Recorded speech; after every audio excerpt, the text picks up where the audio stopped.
เอ้ยนูนามาแล้วป้าเฮ้ยเป็นล่างเลย เข้ามาละ โอ้ยขอบใจหลายเด้อ โอ้ยขอบใจ ยัง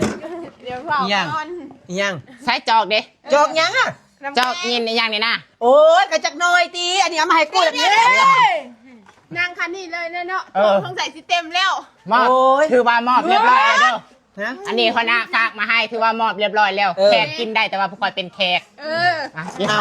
เอากูบ่ทันได้กินเด้อีนี่ จะย้ายแล้วเนอกก็ให้แขกกินแต่ว่า เอาก็สมมุติมึงสเต็กซะตัวอีสัตว์ของกินอยู่โต๊ะบ่ต้องกินกับกูนะ กินเนาะ มากินจะได้สัตว์ก็มาให้กูเลยกู เอ้ มาย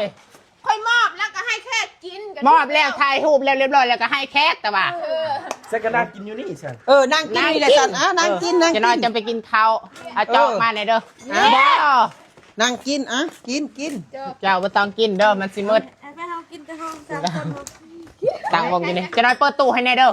ปวดตู้เด้อปวดตู้เด้อ คันว่าให้นั่งอยู่นี่ก็เสิร์ฟอาหารมาเลยเดี๋ยวมืดแล้วก็ไปซื้อเพิ่มอีกเพราะว่าคอยเป็นแขก แขกเด้แขกเด้ บ่มากก็ได้ซะคันสัน โบ นะ ฮับเด้อเขียน เฮ้ยบ่มาเนาะ เป็นแขกเรียบร้อยแล้วชื่อว่าเขามาก็ได้เด้อ บอกแล้วกินย่างบัดนี้นะมันม่วงมันต้องอีหมูนั่นแหละกินย่างเข้าบ่ได้กินผู้หิวน้ำ เมื่อและวางแผนบันทึกตัวนี้จะเป็นครีมกันแดดและทาก่อนนอนผู้ใดที่กำลังตามหากันแดดดีๆหรือว่าครีมบำรุงผิวหน้าต้องใส่เซตนี้เด้อเพราะว่าพวกใส่เซตนี้เป็นประจำผลลัพธ์ก็คือจะประมาณนี้เลยจ้าหน้าเด้งเต่งตึงและก่อนสิออกนอกนั่นนี่ก็คือสายกันแดดตัวนี้เลยเป็นกันแดดแนวแปรงพวกปิดติดทนได้มืดๆตัวนี้ก็บำรุงผิวหน้าตึงขึ้นมาหน้าใสหน้าออร่าอย่าลืมเอาไปใส่เด้อ